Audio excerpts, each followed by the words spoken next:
Você já se sentiu encurralado pela vida? Sem saída à frente, sem forças para voltar atrás? Em Êxodo 14, o povo de Deus vive esse exato momento. O Mar Vermelho diante deles e o exército de Faraó logo atrás. Quando toda a esperança humana se esgota, é aí que Deus começa a agir, porque Ele abre caminhos onde não existem.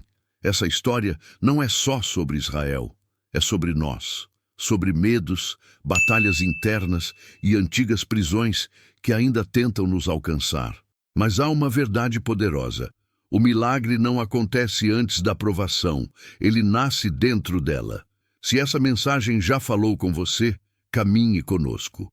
Aqui, a palavra ganha vida e fortalece a fé de quem decide confiar, mesmo quando o caminho parece impossível. Deus dá uma ordem estranha, manda Israel retroceder e acampar diante do Mar Vermelho. Imagine a cena. Eles tinham acabado de sair do Egito e, em vez de avançar para a terra prometida, recebem um comando que parecia absurdo. É como se alguém fugindo da prisão fosse orientado a parar bem no portão principal. Esse detalhe mostra que, muitas vezes, a fé começa quando a lógica humana acaba. A grande questão é que Deus nunca conduz ao erro, ainda que o caminho pareça contraditório. O beco sem saída, na verdade, era parte do plano divino para revelar o poder que transforma o impossível em realidade. Talvez você já tenha se sentido assim, cercado por circunstâncias que parecem não fazer sentido. A chave é entender que a obediência abre portas que a inteligência sozinha não consegue destrancar. Charles Spurgeon dizia que Deus, às vezes, coloca seus filhos em situações estranhas justamente para mostrar que Ele é quem escreve a história.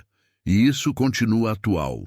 Talvez o seu Mar Vermelho seja uma dívida impagável, um diagnóstico assustador ou uma relação que parece quebrada. O segredo não está em questionar, mas em se colocar à disposição para que a presença de Deus conduza cada passo. O comando de marchar rumo ao impossível é sempre um convite para enxergar além do visível. É o primeiro capítulo de uma grande libertação, mas só quem se arrisca a obedecer descobre o milagre que se esconde por trás da prova. O que parecia contradição era, na verdade, o começo de um cântico de vitória que ecoaria por gerações. O mar à frente e o exército de Faraó atrás. Parece até roteiro de filme de guerra, mas em Êxodo 14 é pura realidade. O povo de Israel não estava ali por acaso. Deus os conduziu até esse cerco estratégico. Às vezes pensamos que o inimigo está vencendo quando, na verdade, ele só está sendo atraído para o palco onde a justiça divina vai se manifestar. O cerco não era tragédia, era cenário para a glória. É interessante notar que, nesse momento, tanto o mar quanto o Egito tinham papéis importantes. O mar representava o impossível e o inimigo revelava sua fúria. Sem esses dois elementos, Israel jamais veria a libertação de forma tão clara. Assim também acontece conosco. Os apertos da vida expõem o caráter do inimigo e, ao mesmo tempo, mostram o quanto precisamos confiar mais profundamente na presença de Deus. O medo do cerco era real, mas a fé precisava ser maior. Charles Spurgeon lembrava que não é a ausência de inimigos que prova a fé, mas a coragem de permanecer firme quando o cerco se fecha. Talvez você já tenha experimentado algo parecido, portas se fechando, pressões aumentando e aquela sensação de que não há saída. Nesse instante, a obediência é como um farol apontando para o caminho que Deus está prestes a abrir. Quando entendemos o propósito do cerco, o coração descansa. Em vez de desespero, nasce esperança. A libertação não se resume em escapar, mas em testemunhar que Deus transforma o campo de batalha em altar de adoração. O mar que parecia o fim seria lembrança viva de que a vitória vem sempre da presença de Deus, mesmo quando tudo parece perdido. Mesmo depois da saída do Egito, o povo carregava consigo o peso das lembranças. O medo era como uma sombra que insistia em acompanhá-los, revelando que a escravidão não termina de uma hora para outra. Estar livre fisicamente não significa estar liberto interiormente.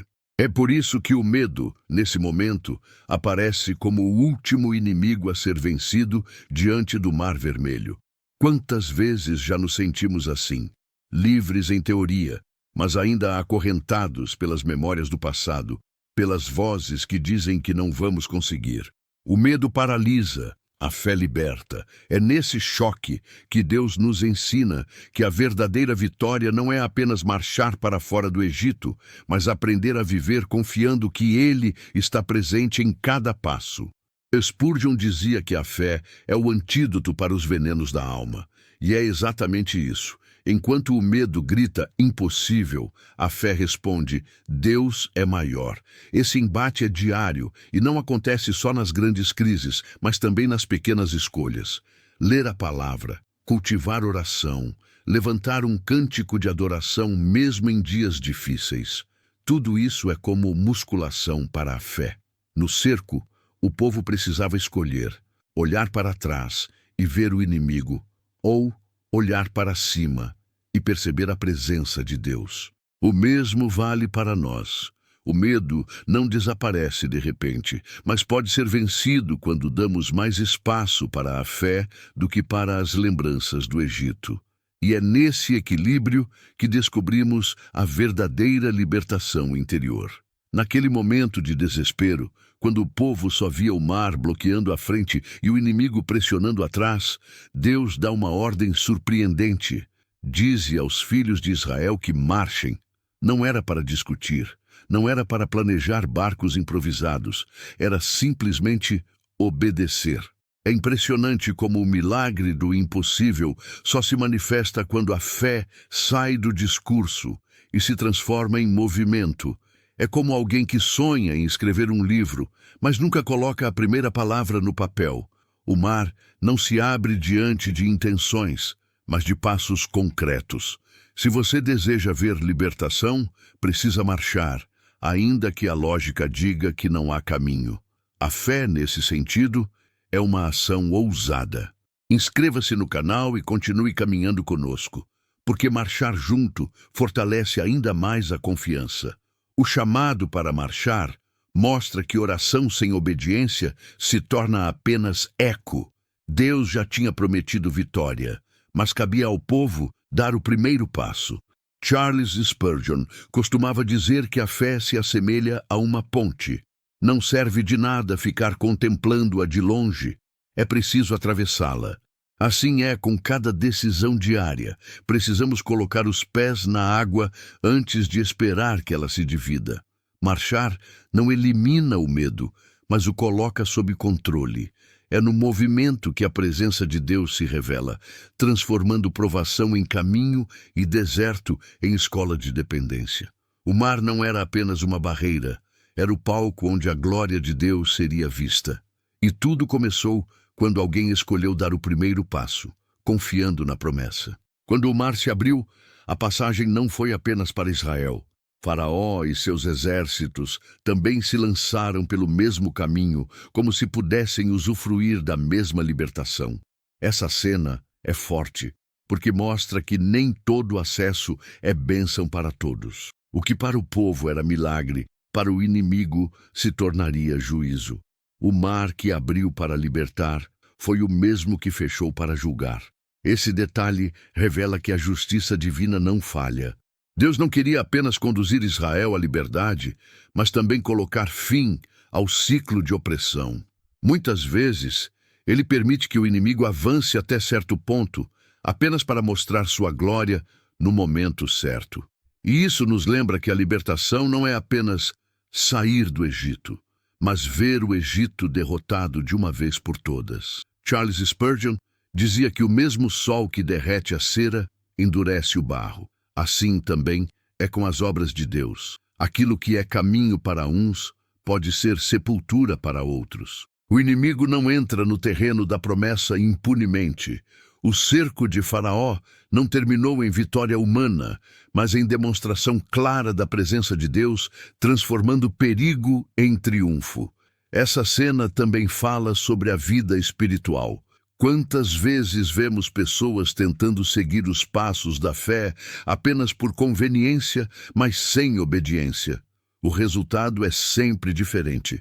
Para Israel, o mar foi libertação. Para o Egito, foi destruição. A mesma água que sustentou o povo se tornou o peso que selou a derrota do inimigo. Quando o mar se fechou e o inimigo foi derrotado, o primeiro som não foi de festa, mas de silêncio. Imagine aquele momento. O povo, ainda molhado da travessia, olhando para trás e vendo o Egito sumir sob as águas. Esse silêncio não era vazio, mas reverência.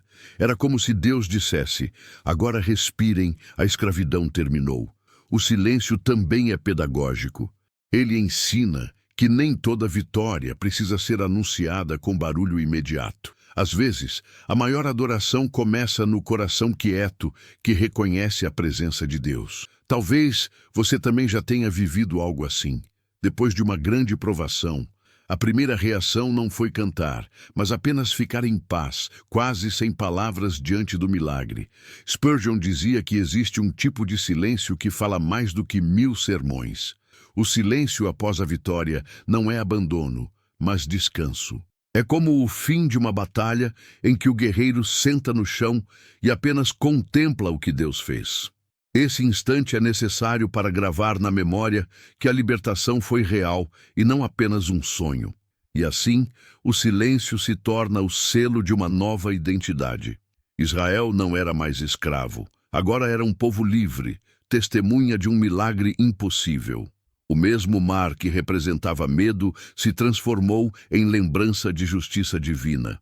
Depois da luta, o silêncio é a pausa que prepara o coração para o cântico, para a adoração que viria em seguida. Logo após o silêncio, veio o cântico. Israel não cantou antes da travessia, mas depois da vitória. Isso ensina que o verdadeiro louvor nasce da memória viva do milagre, da lembrança de que Deus transformou o impossível em caminho. O cântico de Moisés e Miriam não foi ensaiado, foi espontâneo, fruto de corações que haviam experimentado a justiça divina de perto. Esse princípio continua válido. Nossa adoração ganha força quando é alimentada pela experiência. Não se trata apenas de repetir palavras, mas de cantar com a alma marcada pela presença de Deus. Spurgeon costumava dizer que o louvor após a provação é o mais doce, porque nasce do contraste entre o medo vencido e a fé confirmada. O cântico também funciona como arma contra o esquecimento.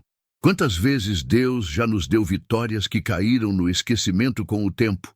O louvor é a forma de transformar memória em celebração. É como escrever no coração: Deus fez, Deus libertou, Deus venceu. Essa lembrança nos fortalece para novos desertos e novas provações que ainda virão. Além disso, cantar juntos cria unidade.